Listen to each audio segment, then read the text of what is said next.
Olá, meu irmão, minha irmã, seja bem-vindo ao canal Descomplicando o Espiritismo. Aqui é o Paulo e hoje nós vamos dar prosseguimento no nosso estudo do Livro dos Médiuns. Olá, gente, a aula de hoje é muito interessante. Eu estava, na verdade, numa grande indecisão para saber se eu ia continuar fazendo as aulas sobre essa primeira introdução, essa primeira parte do Livro dos Médiuns ou não.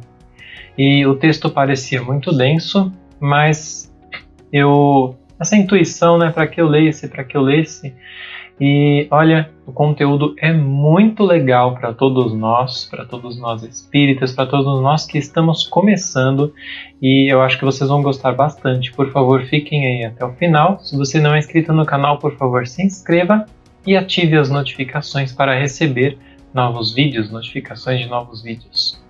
Bom, primeira parte, capítulo 3. Essa parte se chama do método. Aqui Kardec vai demonstrar o método utilizado para estudar e demonstrar o fato da doutrina dos espíritos. Ou melhor, vai dar uma introdução a respeito disso.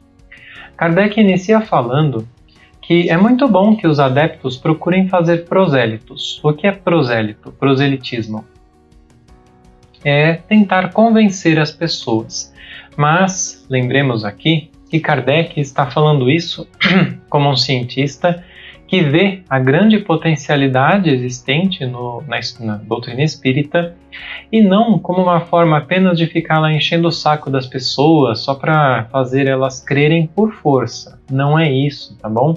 Isso vai ficar claro aqui conforme a gente for estudando. O que Kardec quer é que nós possamos levar a mensagem a todos aqueles que precisem dela. E que para eles talvez esteja faltando só um empurrãozinho para obter essa consolação tão grande e tão poderosa em suas vidas também.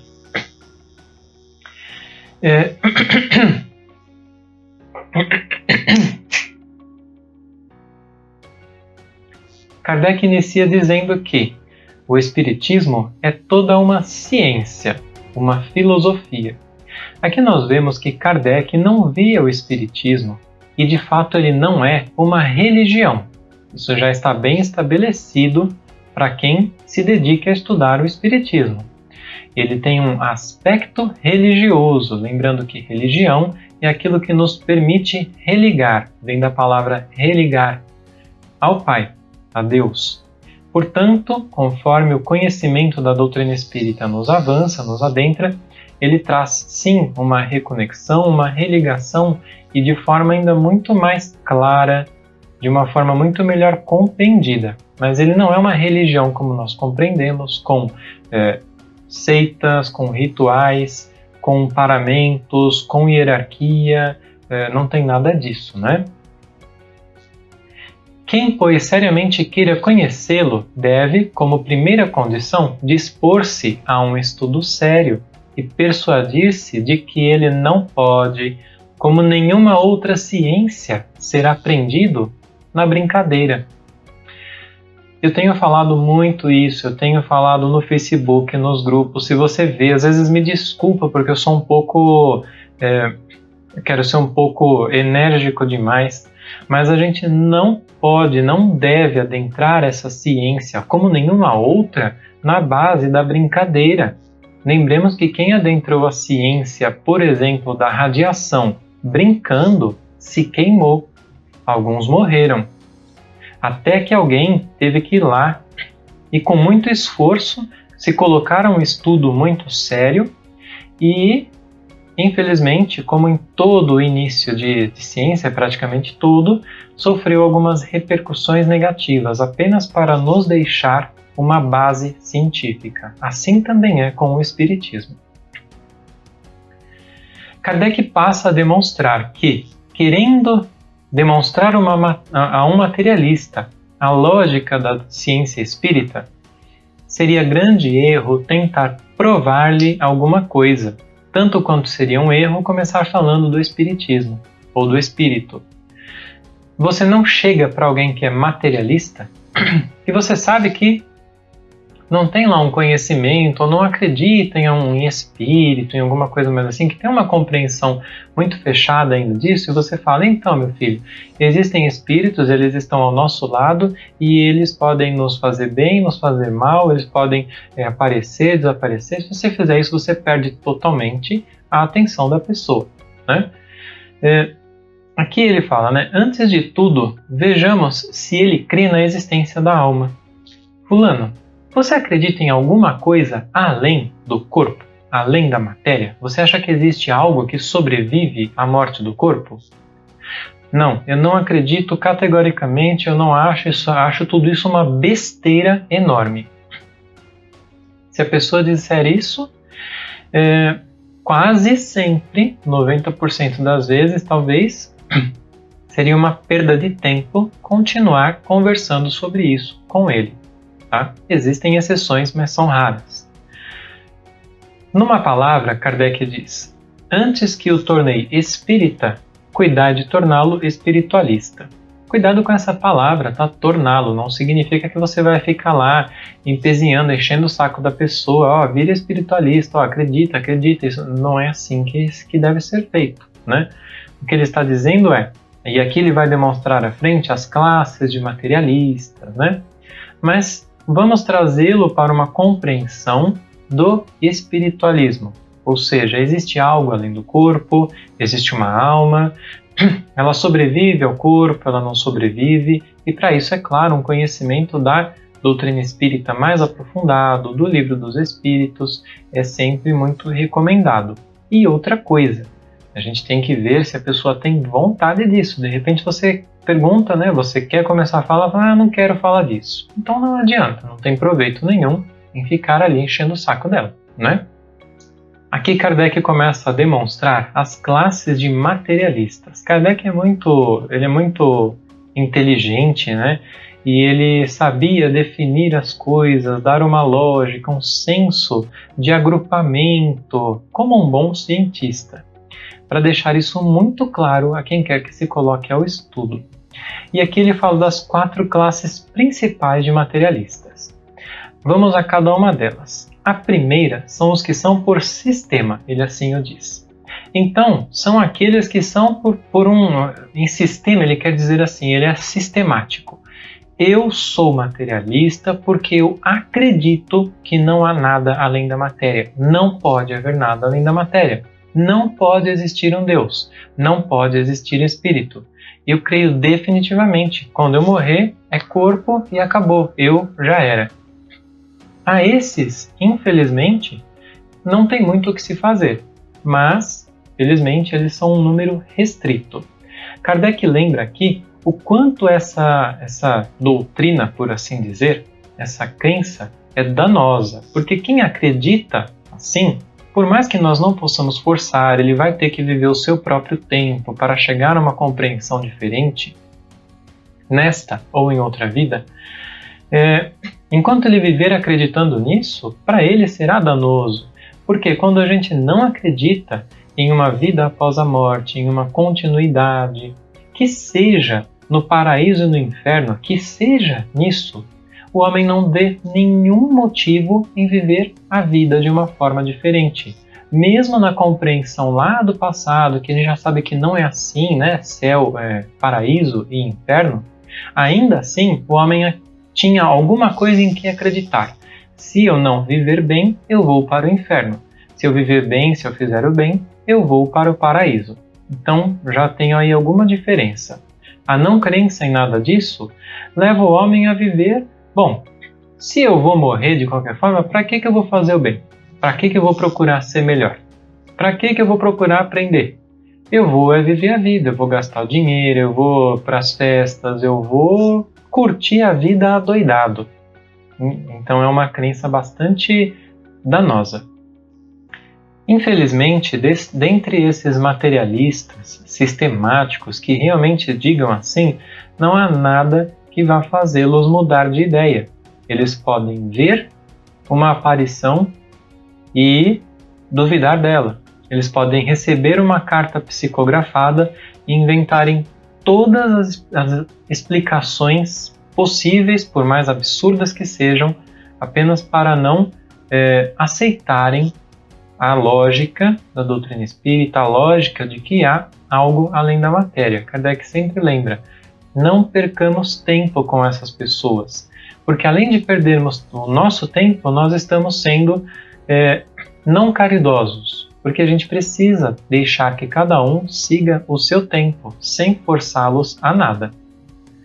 A segunda classe de materialistas, muito mais numerosa do que a primeira, compreende os que são por indiferença, por falta de uma coisa melhor. Ou seja, eu não paro para pensar sobre isso, eu nunca li nada sobre, eu não estudo, eu até acho que tem alguma coisa aí além da matéria, que que quando a gente morre alguma coisa continua, mas eu não sei ao certo e realmente não me interessa muito, até hoje não me interessei. Esses são esses da segunda classe. A esses, Kardec diz que quase sempre quando se apresenta algo em que eles possam se basear, um novo estudo, uma lógica, algo que demonstre para eles algo a mais, além da matéria, com muita propriedade e com muita sabedoria, que normalmente eles abraçam essa lógica, eles abraçam essa nova doutrina. É por isso que a disseminação da ideia da doutrina espírita é muito importante. Aqui, Kardec, isso aqui merece muito destaque. Eu vou ler. Ao lado da classe dos materialistas propriamente dito, há uma terceira classe de incrédulos que, embora espiritualistas, pelo menos de nome, são tão refratários quanto aqueles. Referimos-nos aos incrédulos de má vontade. A esses muito aborreceria terem que crer, porque isso lhes perturbaria a quietude nos gozos materiais. E esses são aqueles de nós que temem a responsabilidade que é conhecer tudo isso.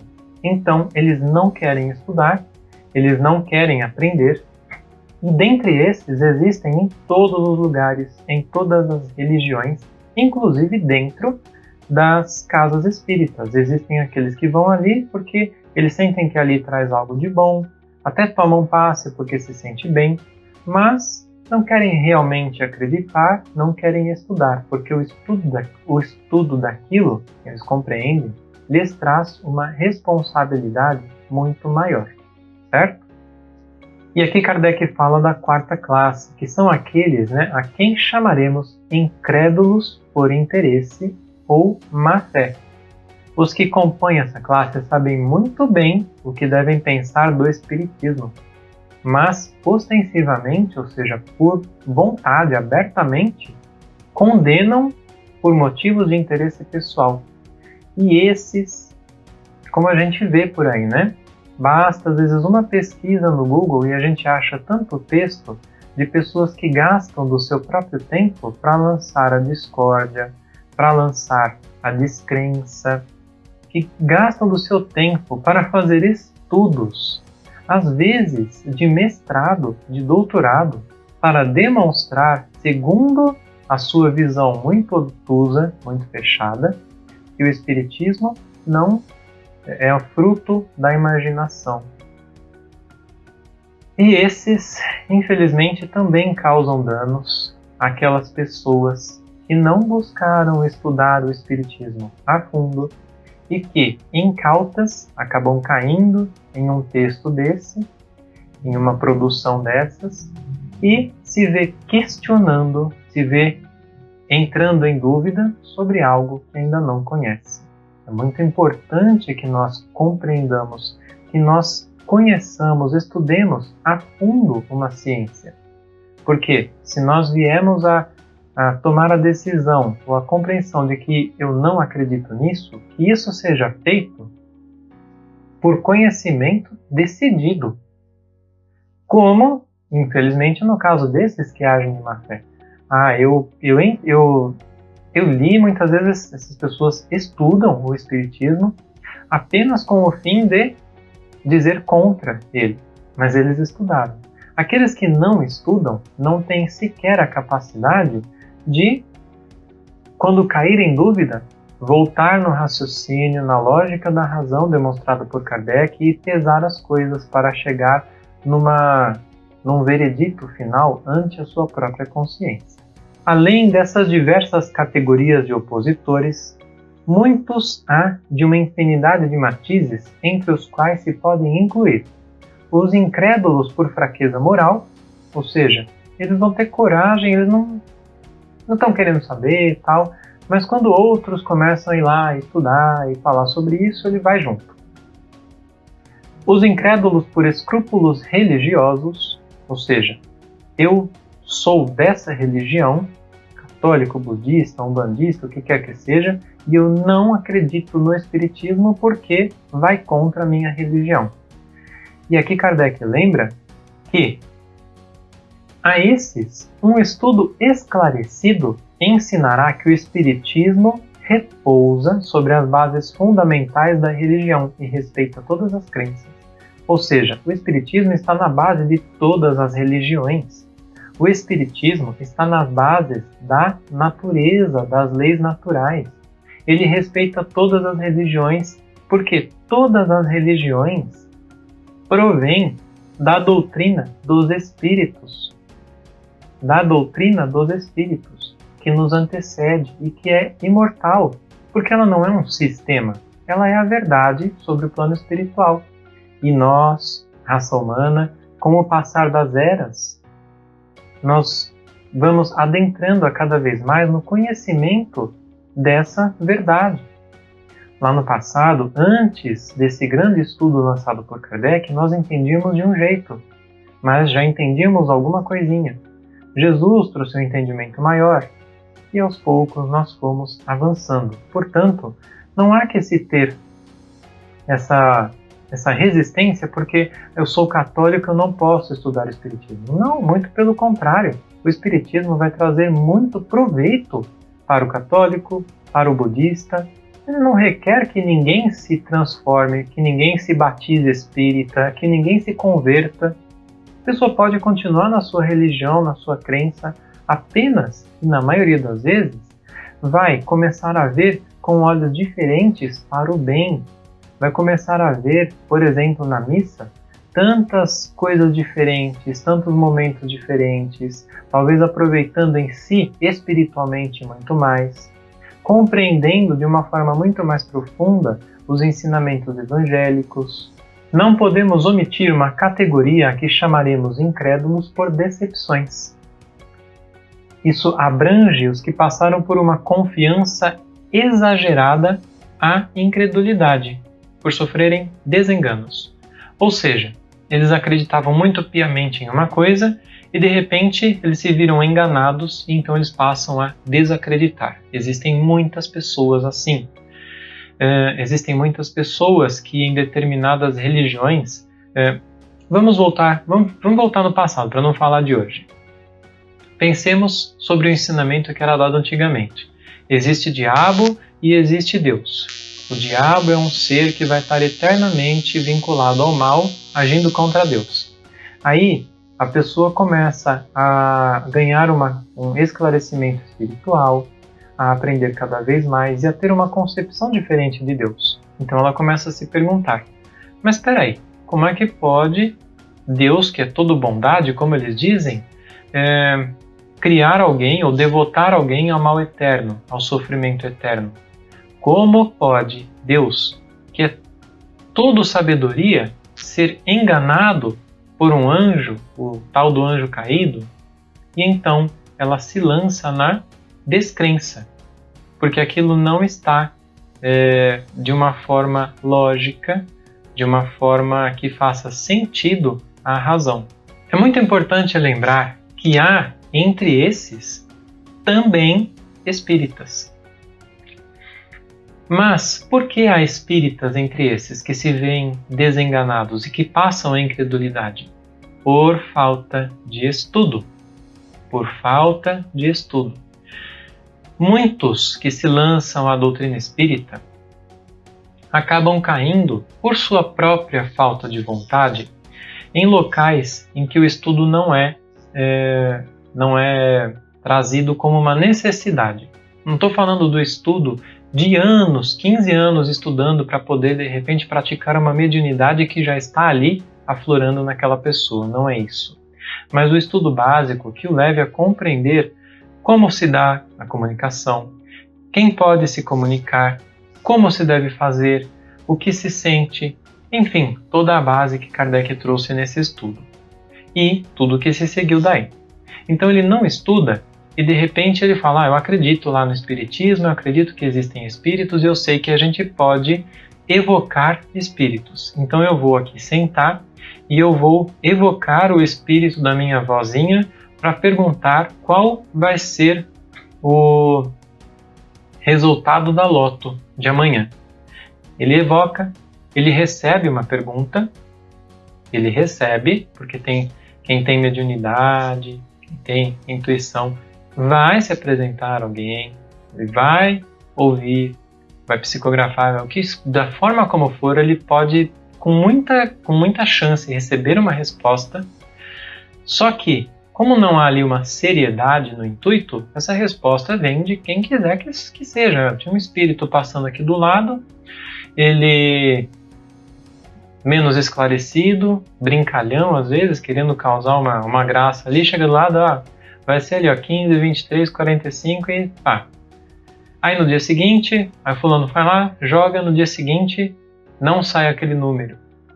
E ele se vê então, isso daí não pode ser verdade porque não saiu o número certo. É um exemplo muito besta, muito bobo, mas as pessoas fazem isso.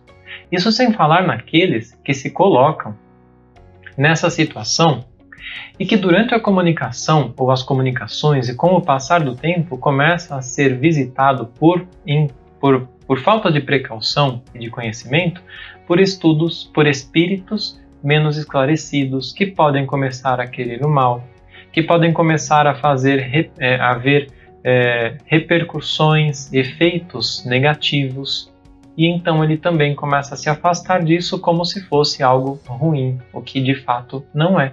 Ele apenas não sabe como lidar com aquilo. Portanto, jamais procuremos uma casa espírita querendo nos colocarmos ao trabalho da mediunidade amanhã. Há aqueles lugares onde se faz de uma forma exagerada, a pessoa está passando por uma mediunidade e se diz que ela tem que passar por 7 anos lá de estudos. Infelizmente, há muitas formas de agir por incompreensão humana, mas é muito necessário que haja sim um estudo e um trabalho que vá se desenvolvendo aos poucos. Tá? Num grupo sério, isso sempre vai ser realizado e atingido. Há também uma última classe que Kardec menciona, que é muito mais numerosa dentre todas, mas que não é uma classe assim de opositores, é a dos incertos, é aqueles que assim, eles têm uma vaga intuição dessas ideias espíritas ou espiritualistas, uma aspiração de qualquer coisa que não podem definir. Não lhes falta aos pensamentos se não serem coordenados e formulados. O Espiritismo lhes é como um traço de luz, a claridade que dissipa o nevoeiro. Então eles estão ali apenas incertos, eles estão buscando alguma coisa, mas ainda não encontraram. Então quando eles encontram um espírita que saiba como conversar, que saiba como apresentar de uma forma amorosa, de uma forma que abrace, que demonstre aos poucos esses fatos, eles podem então abrir as ideias para essa nova consolação e se tornar, não é que se tornarem espíritas, mas se tornarem estudiosos da doutrina espírita. Há também aqueles que são os crentes sem o saberem. Nós podemos lembrar, por exemplo, o caso de Bezerra de Menezes, que ele conta que ele ganhou um livro, o Livro dos Espíritos ou o Evangelho, agora eu não me lembro, eu acho que foi o Livro dos Espíritos. E ele, numa viagem do bonde lá naquela época, falou, tô aqui, 1 hora até chegar lá, vamos ler. Ele começou a ler e ele achou tudo aquilo maravilhoso, extraordinário, mas ele viu que ele já acreditava em tudo aquilo e que aquilo só demonstrou para ele que havia algo realmente de muito certo, de muito palpável, verdadeiro em tudo aquilo. Chico Xavier também, já desde criança manifestou a mediunidade, diz que desde criança ele já sabia muitas coisas do próprio Evangelho, segundo o Espiritismo, porque ele já havia estudado, ou em outra vida, ou em espírito, e então quando essas obras são trazidas para ele, aquilo na verdade só demonstra que, nossa, olha, realmente, para mim isso aqui é tudo muito lógico. E aqui, quase terminando, entre os que se convenceram por um estudo direto, podem destacar-se, primeiro, os que creem pura e simplesmente nas manifestações. Para eles, o Espiritismo é apenas uma ciência de observação, uma série de fatos mais ou menos curiosos. São espíritas experimentadores, né? Então eles estão ali porque eles veem aquela fenomenologia, acham aquilo muito interessante, e meio que se limitam aí. Essa segunda classe, gente, olha aqui, são os que no Espiritismo veem mais do que os fatos. Não é só os fenômenos. Tem alguma coisa ali, tem algo filosófico ali, bem bonito, bem interessante, bonito, tudo aquilo, né? Admiram a moral espírita, olha que coisa linda, mas não a praticam. Os terceiros aqui, a terceira classe, seria talvez a classe daqueles que todos nós deveríamos procurar ser.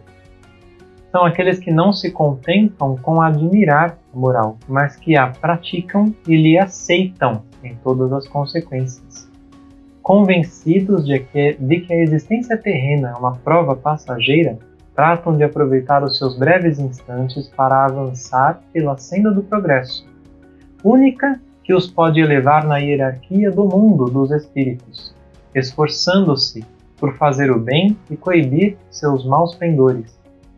As relações com eles, os espíritos, sempre oferecem segurança, porque a convicção que nutrem os preserva de pensarem praticar o mal. A caridade é em tudo a regra de proceder a que obedecem. São os verdadeiros espíritas, ou melhor, os espíritas cristãos. Todos nós queremos nos dizer espíritas cristãos, mas não que seja uma classe de eleitos, isso aqui que ele está falando, mas sim a classe que todos nós devemos buscar nos encaixar, que é essa definição desses que leem, que estudam e que praticam em si mesmo, e que exemplificam. Não foi isso que Jesus veio nos mostrar? A gente precisa trazer isso para a nossa vida. E aqui a quarta classe, ele chama de os espíritas exaltados. Aqui eu compreendo de duas formas. A gente tem os espíritas que acreditam em tudo, sem nem questionar, e isso também não é bom, é falta de estudo, é falta de reflexão. E aqueles que são tão exaltados que passam a perseguir, e às vezes a gente passa a fazer isso, a perseguir os outros que pensem de uma forma diferente, que falem no Espiritismo de uma forma que nós vejamos que é errada, e que às vezes até é, mas a gente passa então a persegui-los. Há também aqueles que lançam a discórdia e que lançam a descrença no coração alheio quando sai daquilo que Kardec disse, não compreendendo que o que Kardec estudou não era o fim, era apenas o começo. Nós precisamos tomar muito cuidado para que nós não nos tornemos os espíritas exaltados, que mais afastam as pessoas, que mais fazem mal do que bem. E aqui um resumão aqui do fim, tá bom? Kardec demonstra que é muito importante que o estudo seja a base primeira de todo aquele que adentra esse campo de ideias, a fim de que possa delas obter melhor compreensão e proveito. Tentar convencer por fenômenos quase sempre não funciona. Demonstrar, contudo, através do estudo, a extensão da lógica consoladora e transformadora do Espiritismo é o que realmente traz luz às individualidades. Não adianta. Eu vou te provar que o Espiritismo existe. Eu vou te levar lá num centro, não sei onde eles fazem reuniões de materialização, de psicografia, de sei lá o que. Pode mostrar, pode fazer o que for. Kardec até fala, 90% deles vão sair de lá não convencidos, como sempre foi. porque o fenômeno em si não convence quem não quer ser convencido. Contudo, demonstre a eles a lógica, a extensão, a consolação, tudo aquilo que existe dentro da doutrina espírita em recuperar o Evangelho de uma forma pura e trazer isso principalmente para a transformação interna. Demonstre pela sua própria transformação. E isso sim vai trazer modificação no coração de muito mais pessoas. E aqui Kardec, só para terminar, relembra da ordem dos estudos, para quem está começando na doutrina espírita. Ele recomenda primeiro o livro O que é o Espiritismo, que tem uma noção básica, trata de uma forma resumida todas as concepções da doutrina espírita. Nós precisamos lembrar que esse livro foi escrito antes de 1900, na França, quando a Igreja Católica era muito diferente do que é hoje, principalmente aqui no Brasil. Portanto, ao lê-lo, não se espante, porque, nossa, ali tem um embate praticamente entre Kardec e um padre, de uma forma às vezes até um pouco dura, um sacerdote, São outros momentos, são outros tempos. A igreja de hoje, principalmente aqui no Brasil, é muito diferente. Nós não devemos mais vê-la como aquela igreja que queria mandar e desmandar, que agia muito politicamente, financeiramente, tá? São outros momentos. O Livro dos Espíritos, que é o livro base para nós termos toda a compreensão das relações com o plano espiritual, de como funciona, de quem é Deus, do que é matéria, do que é perispírito, enfim, tudo aquilo que vai nos dar base para esse estudo que estamos começando no Livro dos Médiuns, que aí sim vai se trazer a base para a mediunidade, como se dá a mediunidade, como se dão as comunicações, os cuidados que se tem que ter e tudo mais. E um quarto aqui que ele cita, que é a Revista Espírita.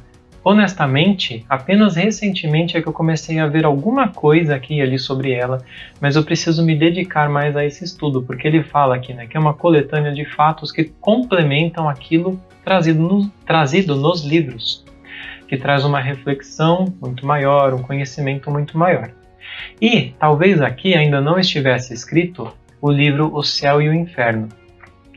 Muito importante estudá-lo também, muito importante lê-lo, porque ele nos traz uma concepção muito maior sobre a vida, sobre essa questão de céu e inferno, da impossibilidade de existir um inferno como era compreendido, de um demônio, do diabo, e sobre as consolações da vida, além de que nos ajuda na segunda parte, através de diversos relatos de espíritos, a compreender a futuro, a compreender o que acontece depois da morte. Ali a gente tem os relatos dos espíritos que foram suicidas, que foram criminosos, os que foram nem lá nem cá, os que foram bons espíritos, os que foram bons seres humanos, que agiram com a caridade. Enfim, é um livro muito, muito bom mesmo, e eu acho que eu vou com certeza acabar lançando um estudo sobre ele por aqui também. Gente, por hoje é isso, o vídeo ficou grande pra caramba, eu peço desculpas, mas eu acho que foi muito importante, muito elucidador.